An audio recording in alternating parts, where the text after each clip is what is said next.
we got lucky enough to end up casting this one. You draw straws for a good Blood series, and of course, you know, it also helps that we're the most handsome casters, so we pay off the guy holding the straws. And quite lovely, just like Nomad said. Yeah, exactly. Yes. But this one should be a good one. Bloodseeker coming out at the end there. This one position 3 rather than position 1, so I don't think we'll see any of that Seeker or Battle Fury on the Bloodseeker. That one might be a little bit much. Yeah, I think you're a little bit of a grief from the offlane if you build Battle Fury on any hero. But yeah, you're right. I mean, the offlane Bloodseeker usually goes like utility, different types of horror items, early BKB. You could even go for like a Gleipnir or the Aghs Scepter, right? All these items end up being very value. Especially into the Razor and DP, I would very much expect an Aghs to be one of the core items for the Bloodseeker this game. That's like they said, heroes with a lot of mobility, you can shut them down just by dropping the Rupture on them. So having 2 charges would help quite a bit. Do you like what LGD do? They tend to mix up their drafts a little bit more than these other teams, and you know, it does throw people off. Just a couple matches ago when they were playing against, God, it was Phoenix. They ended up picking the Undying up against the Mars, and I felt like that was pretty good for a number of reasons. This game, they go for the Snapfire, even though they don't have a, you know, Mars Arena in order to protect you. You're not playing against Phoenix to take advantage of the Little Shredder, but it does do a lot of burst damage. And between that and I think like having a Bloodseeker that, you know, forces people to fight in one place with that Rupture, a lot of damage can come out from that one as a support. So I like that one quite a bit. Yeah, big fan of the LGD draft. We'll see how it goes. Obviously, a lot of game to be played. I'm curious. The last pick Tide for the side of Vici Gaming, to me it feels a little bit lacking in terms of like what they could have done with their last pick. Why is that? What would you prefer to see? I mean, just it doesn't really do much into the Luna lane. Like Irving, I think is still gonna have a pretty rough time on this off lane. Like you're into Luna Bane. Like these heroes slap really hard. So I'm not really sure exactly what the best pick was. I did kind of like the idea of running the off lane Death Prophet, picking a better core matchup into the Luna. The Terrorblade, obviously one of the better ones for sure, but I do like it. You do need something to sit in front of towers as the PSG heroes try to run at them, and who better than Tidehunter, who's got you know, the Kraken Shell in order to deal with that you know, Nightmare Fiend's grip coming out. So up until Kunkka gets himself a Silver Edge in order to deal with the Kraken Shell, they're going to be able to turn these team fights around, and they do a lot of damage between the Razor with the Static Link and Eye of the Storm, and of course the Death Prophet running at people with that Exorcism. Kunkka does a lot for a you know, support hero at the beginning of the game as well. So taking the fights for PSG-LGD, it's not going to be so easy to fight into VC's heroes, especially when you try to dive. You can turn things around pretty quickly with the Tidehunter. Yeah, absolutely. Mid lane, the matchup going pretty dang good for nothing to say so far into the Death Prophet. And this is a matchup that Death Prophet is supposed to crush. So off to a little bit of a rough start there for DP, but I'm sure once you get a couple more points in that Spirit Siphon, it'll ease up a little bit. Yeah, I mean, Kunkka does pretty well against any, or sorry, Death Prophet does pretty well against any melee strength hero, Kunkka included. So the moment you try to run the Death Prophet Punisher, or you know, get close to the wave in order to get yourself in CS, you can run him down as far as like the tower line before you're forced to get back. Why? Not in the right neighborhood here. Ends up, he'll be fine, but taking a lot of damage there from these two heroes. Yep. No points in Dominate Attack or the bugs yet on the Weaver, so the Gush just by itself, like you do a little bit of right-click damage because Weaver's high-base damage is staying on top of people with the XinQ, but without that level 2, you don't have massive kill threat. Bane and be able to turn that around, especially so close to his tower. We're actually getting a nice block there on that easy camp. Bottom lane, one thing that is going to make this Bloodseeker's life a little bit difficult, though, is the static link from the Razor, right? The only real quote-unquote escape mechanic you have from the link is just being thirsted, so that's not very good. Meanwhile, nice tag team. They jump right onto the Snapfire, does a decent chunk of her health, so she's going to zone her out. She'll pop that self, trying to reset her lane. We pushed pretty far back, so they're going to be reasonably safe where they are right now. Of course, mid lane that faking out those torrents or committing the torrents. You're never sure where they're going to drop because, you know, it's an ability that you can like cancel in the middle of the cast animation, or you don't necessarily need to be facing the direction that you're casting it. So a lot of predictions in this lane with the Kunkka versus the Death Prophet matchup, but you know, nothing to say. You know, looking in amazing form, as good as ever. 18-2 right now to the Death Prophet's 12-2, and like we said, DP should be winning this lane, but nothing to say here at full HP and ahead on CS. He's torrent stacking his small camp as well off the screen there, so playing, you know, just maximizing his farm in every capacity. Yep. Pretty sure that one still works. The 57-second mark, you can throw the torrent up into the air, and it'll stack it on the Z-axis. Pretty sure it still works. It looked like the camp stacked on the torrent, you know, from the mini-map, so we'll see. But top lane, Irving taking a bit of harassment damage here from the side of Wine. They're going to go ahead and try and turn it around. This could be the first blood. The Nightmare comes through, but they don't end up finding the kill. It goes the way of some creeps, but still first blood nonetheless for Vici Gaming. Yeah, nice find, and you know, just playing in this Luna's face, you really prevented her from doing much damage. And once the Bane was down, with the Anchor Smash debuff onto you, even with that Lunar Blessing, you weren't going to be able to click down the Tie Hunter. So, advantage already for the side of VC. And you know, as much as you didn't like this one, I think it is pretty solid as you know, the game goes on, especially if he's like defending points that PSG are trying to push. He doesn't necessarily have to build a Blink Dagger if PSG are making the aggressive moves, but depends on how much of the map they control about whether or not, you know, VC are the ones that need to make these aggressive moves and set up, you know, jumps on these enemy heroes, because outside of the Ravage, they don't have great ways of holding down these enemy heroes. It's just Tuscan. By himself, he's not going to accomplish too much. Yeah, and you've got, well, actually, we'll come back to that point. We're now looking at mid. But, I mean, I just keep watching Nothing to Say is like creep score skyrocket, right? Like, he is just going to be able to, I'm getting Somnus Kunkka vibes from earlier, you know, in our game, one of our other series. Ooh, hey, never mind. Weaver does go down top. What I was going to talk about is just the synergy between the Weaver and the Tidehunter, right? A lot of minus armor from the Gush, the Swarm as well, but glad I didn't talk about it because that would have been an instant caster curse. So You curse them by just thinking about it. Yeah, you know, my bad. Yeah. Loosen the Lunar Blessing here with the Bane. A lot of damage. Ends up giving a kill for Y as well. Next, I'm taking a lot of damage as well. It's bottle refilled, so go back up to about half HP. But yeah, this lane very scary. Luna plus any ranged hero, just able to lay the damage into people. And you know, if you're not able to get the Anchor Smash off, you're not reducing enough, and Luna Bane is just going to absolutely melt you. Extra 15 damage plus the free attacks you get off with the Nightmare is terrifying. All right. Looks like ooh, I hear an exorcism. Yeah. Not really sure where, but Prophet committed that one in the mid lane. I think he figures he'll be able to do a little bit of chip damage to this tier 1. Weaver just making space, I guess. Yeah. 5-minute mark rolls around. He wants to push this alongside his catapult. He managed to take down the enemy catapult, and Faith Beyond's even rotated in from the bottom lane. They like really do not want to let this tower take a lot of damage here, and they have a whole creep wave. Nothing to Say is actually going to drop the boat as well. Doesn't fully connect with the wave, but again, just all zoning tactics here to try and keep this tower alive as long as possible, and it finally does go down. XinQ, he's gonna be all right. Just baiting out XM a little bit. yep. When the torrent came out, at the same time the exorcism came back, so it just really wasn't worth committing onto that DP there. And follows up the rune, goes back to full HP mana, and you know, just doing an amazing job about farming this Death Prophet. And you were supposed to win this lane, like at the very least zone Kunkka out, but with him ahead, it does not bode well for VC Gaming. Thankfully, Thunder with the kill under his belt is okay, but you know, Luna's moved out of the jungle at this point, and now is going to be out farming your carry. There's no way that Ranger keeps up with the Luna, so you're gonna have to make some moves now on VC. No. And I think that's one of the reasons why we saw that exorcism committed at the 5-minute mark, even though it wasn't the ideal time to push. They know that they're not going to be able to keep up with this Razor for this Luna's timing, how this game's going. Yeah, that makes sense. That makes a lot of sense. Kunkka, I mean, we actually saw this exact matchup earlier now that I think about it. It was the Death Prophet mid into the Kunkka, and it still went super Kunkka favor. Bottom lane, in the jungle, they're going to find a kill there onto the Tusk. Nice grab there. Scatter Blast does so much damage, man.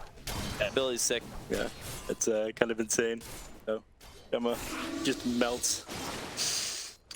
And I guess the top lane, they're going to start to invade the jungle. They realize that Luna's got a pretty free time, but I'm not sure that any of these deep wards are going to stick. 3 heroes now over here, and do run into the Luna. Yeah, they do. This has a Ravage as well. They're going to have to commit it, right? Yeah, absolutely worth it. Erica with the rotation as well will be the one that finds the kill, and now you can start pushing this tower. And this makes sense, right? Like we see heroes from LGD showing up in bottom.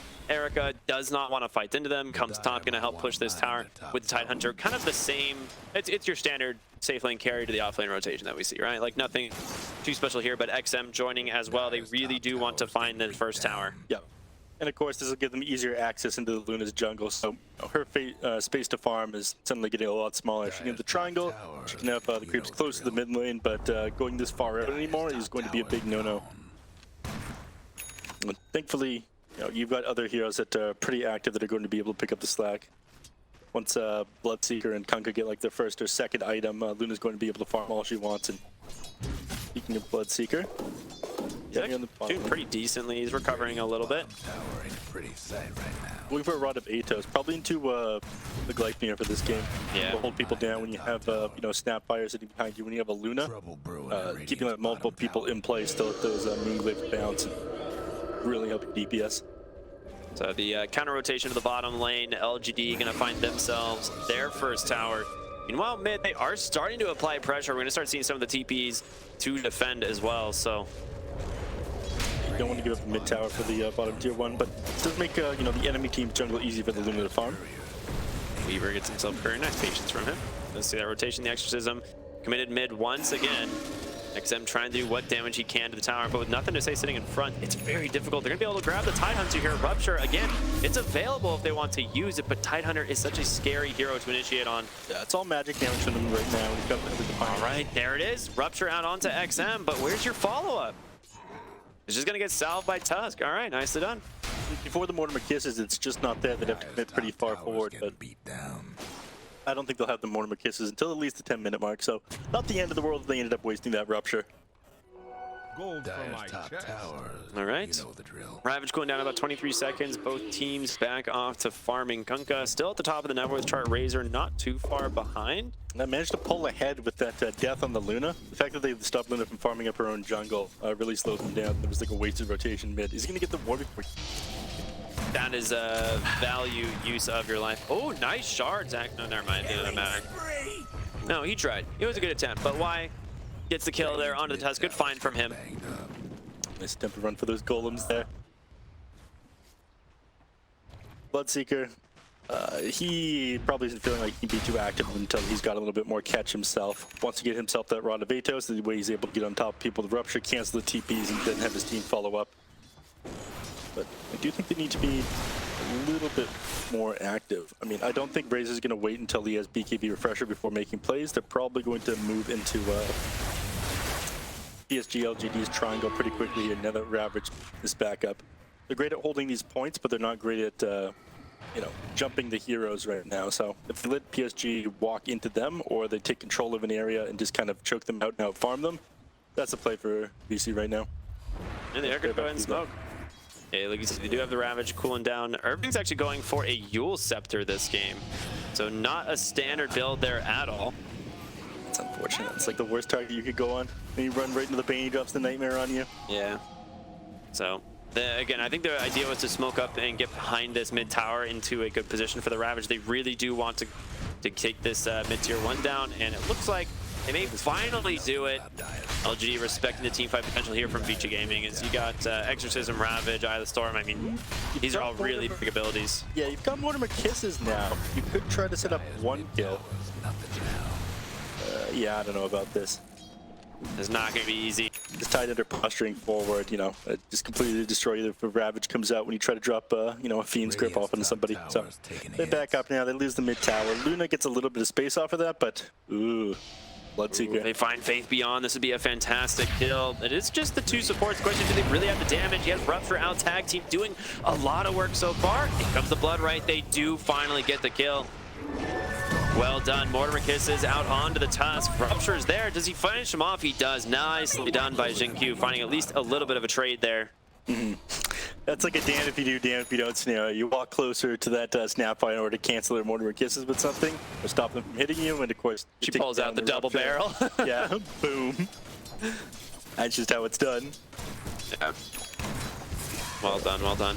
I mean, still a really solid trade if you're Vici Gaming there. Like, finding the Bloodseeker is really big. Like, this is a hero they've managed to slow down a pretty good amount already. Like, you can see just on the net worth charts. And his utility this game is super important for LGD.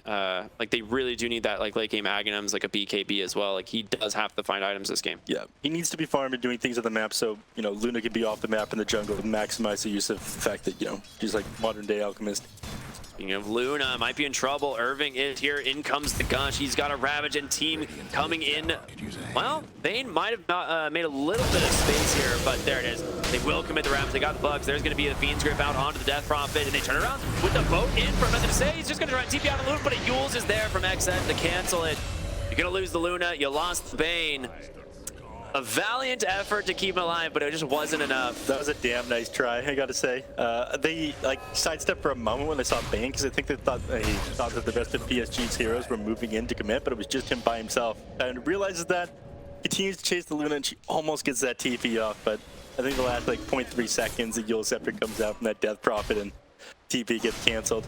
Oh, nice try, but you see, making movements around the map every time this Ravage is up, and even the Bloodseeker had such a rough lane, he's not really able to make space for this Luna, so the game, despite the fact that you're at the top of the network, your game is slowed more than you want. The Razor shouldn't be this close to you. Yeah, I agree. Erica on the way to a VKB, pretty much the standard build here, right? From Razor, it's just kind of Falcon Blade, Treads, VKB. You just want to start fighting as soon as you have that. Yeah. And no wonder B-Cop feels about this one. I know he really didn't like Erica playing the Wraith King, but Razor might be a little bit more comfortable with. Yeah, I mean, he's a fairly active hero. But the Luna is still managing to find stacks in the jungle, especially on the Ancients. Like, this is helping her stay in this game. And like you said, the Razor does fall off in terms of farming speed eventually. And Luna, this is kind of like the moment where she is gonna start being a little bit more difficult to keep pace with. Yeah, but still very easy to kill prior to her getting the BKB. Again, you have a lot of magic damage. Oh, nice shard block there. Nothing to say on the backside. He's going to be able to snowball to dodge this and know exactly where he's going. Perfect cookie there from XinQ, and nothing to say he's going to grab the kill. Yoink at the end there with that Tidebringer hit. Nice pickup. I don't think he'll get them much more of the map. I think once Tusk is back up, you know, Ravage, another 30 seconds, they'll just retake the jungle. Austrian, you have the bottom tier 2 tower. They can't actually dive this one, just with his build, you know, phase boots, soul ring, the extra armor. I think it's like, yeah, 5. He gets under that tier 2 tower, the Hood of Defiance. You get heavily punished if you try to dive the Tide under here, even without the Ravage. Yeah. Everybody backs up. The question is if they're going to be able to find the vision that PSG put on their way back through. Coming apart. They're probably going to think that they were a little bit deeper than that one over there that has vision of the river, but Radiant's mid tower could use a hand.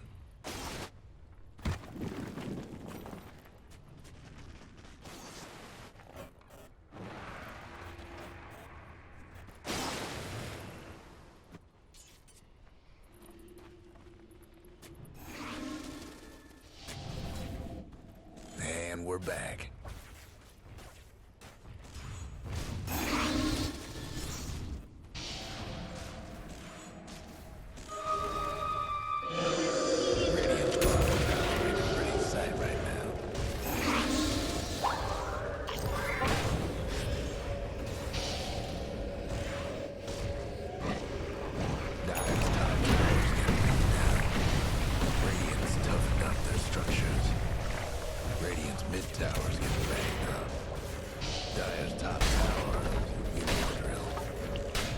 Mid tower's coming apart.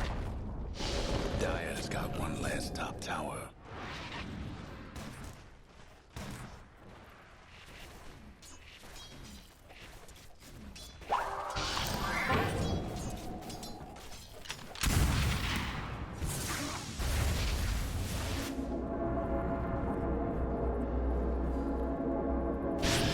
Radiant's bottom tower's seen better days.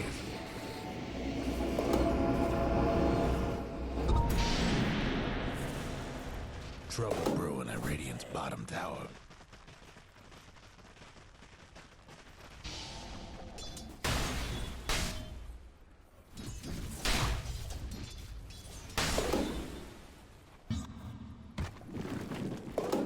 Bounty.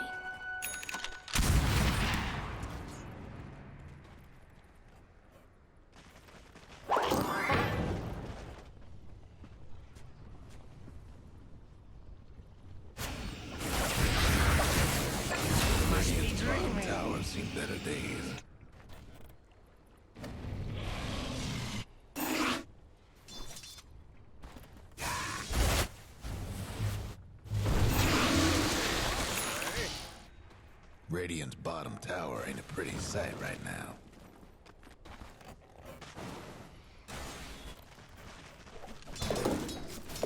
Radiant's bottom tower's in better days. Oh, bounty!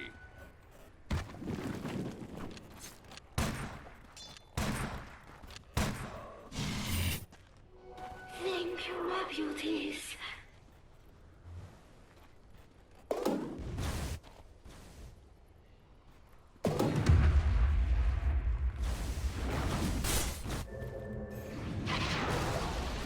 Radiant's mid tower's in trouble.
My timeline snaps.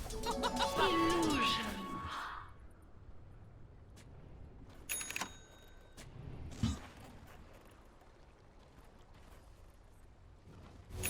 Good.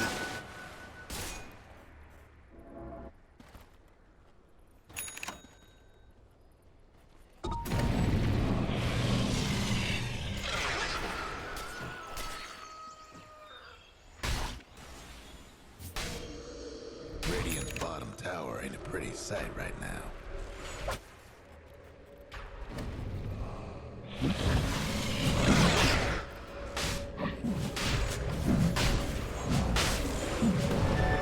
Lightning strikes twice.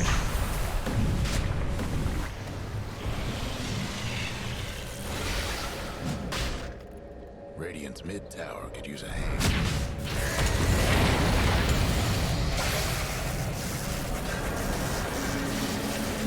Radiant's mid tower.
hangs upon a loyal warrior.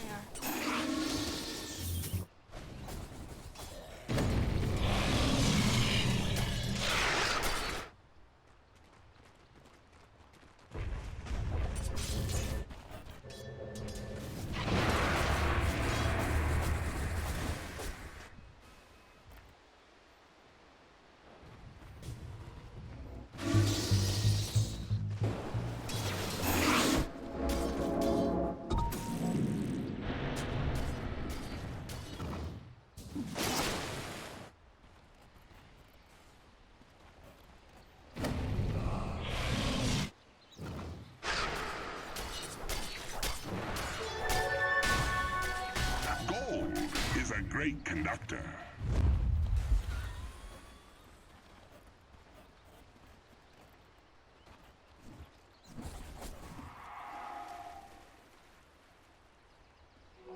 Bounty.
Trouble brewing at Radiant's bottom tower.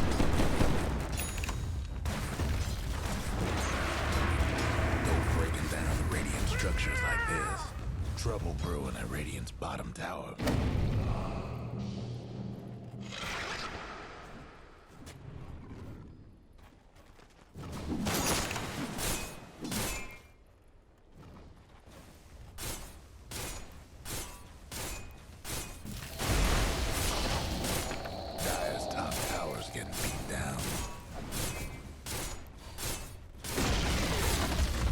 Radiant's bottom tower.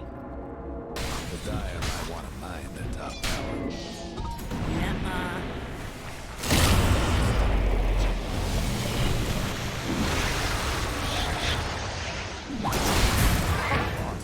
Cast upon the top.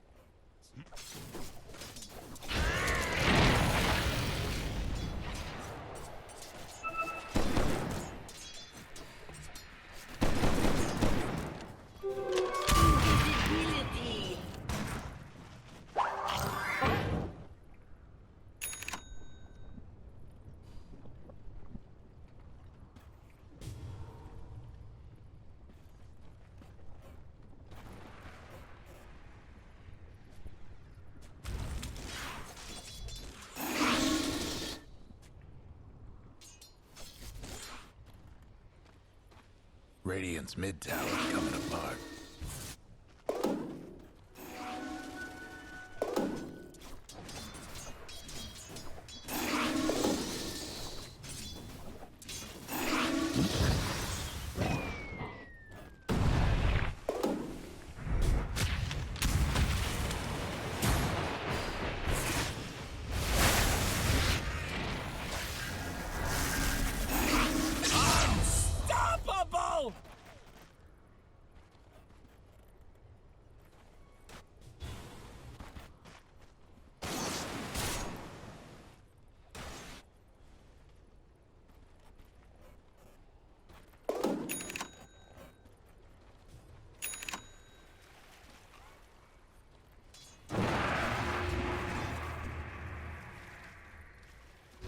Got it.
Radiant's mid tower's getting banged up. Radiant's top tower's hurting. The Dire best do something about that bottom tower. Them Dire buildings are tough as nails for now. Dire's bottom tower's getting the business. Radiant's top tower's in bad shape.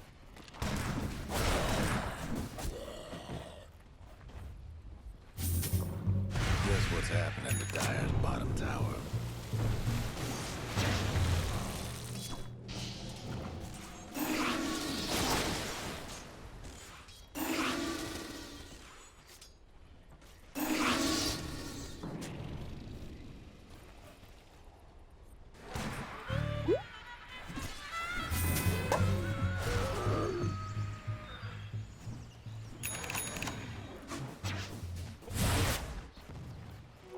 Gold for my chest.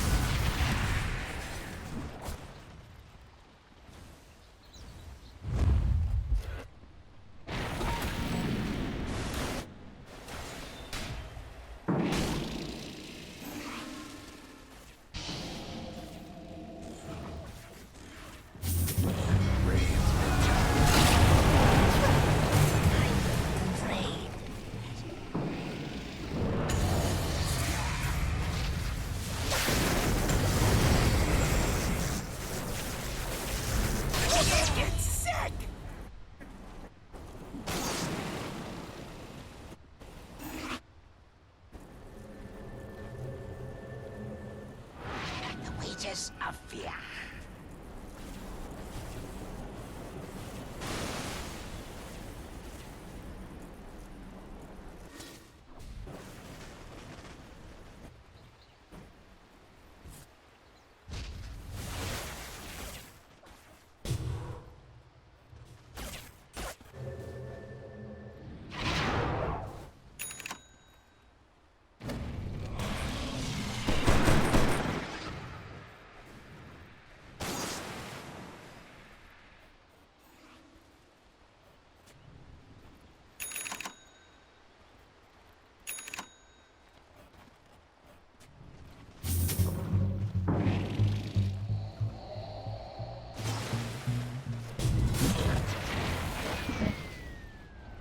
Nice try.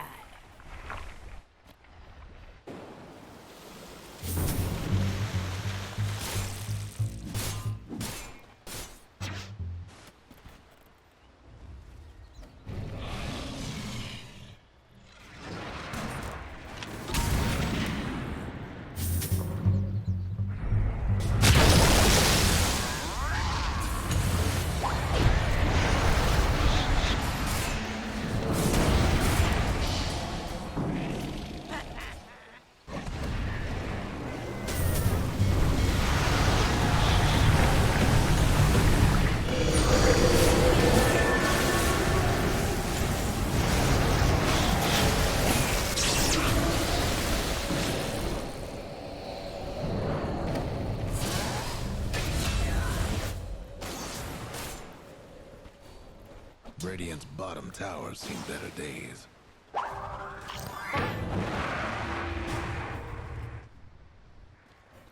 Radiant's bottom tower ain't a pretty sight right now.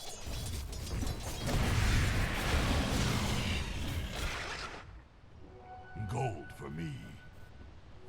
Bounty!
hunting bounties. Radiant's bottom tower ain't a pretty sight right now. Radiant structures must have been fortified.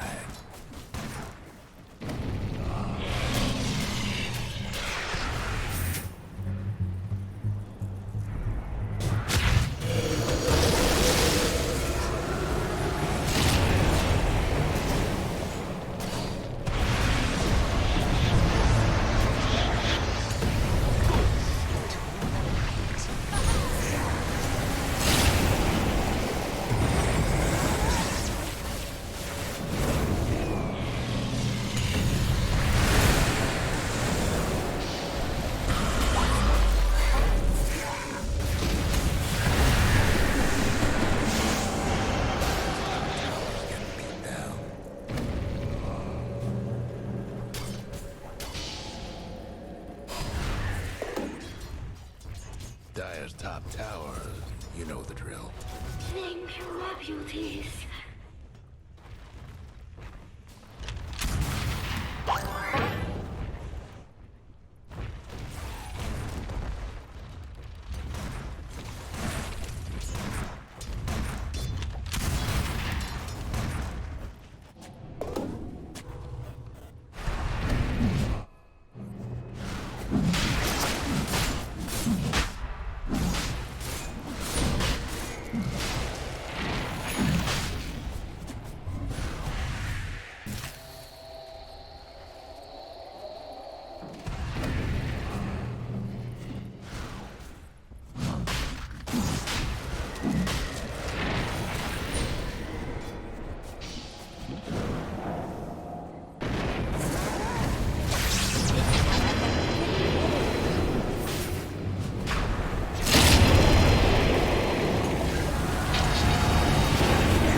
Gold for my chest.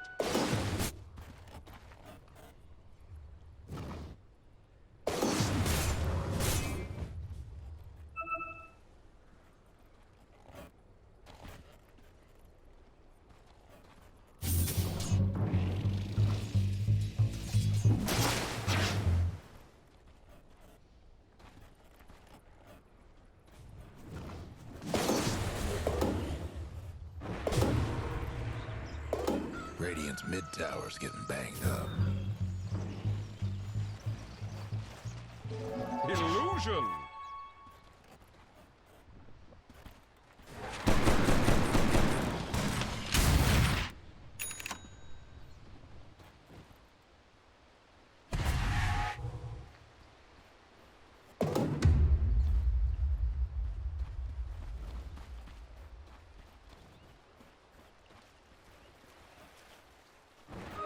Arcane power!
bounty.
Radiant's mid tower ain't doing so good.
Blessings upon a loyal warrior.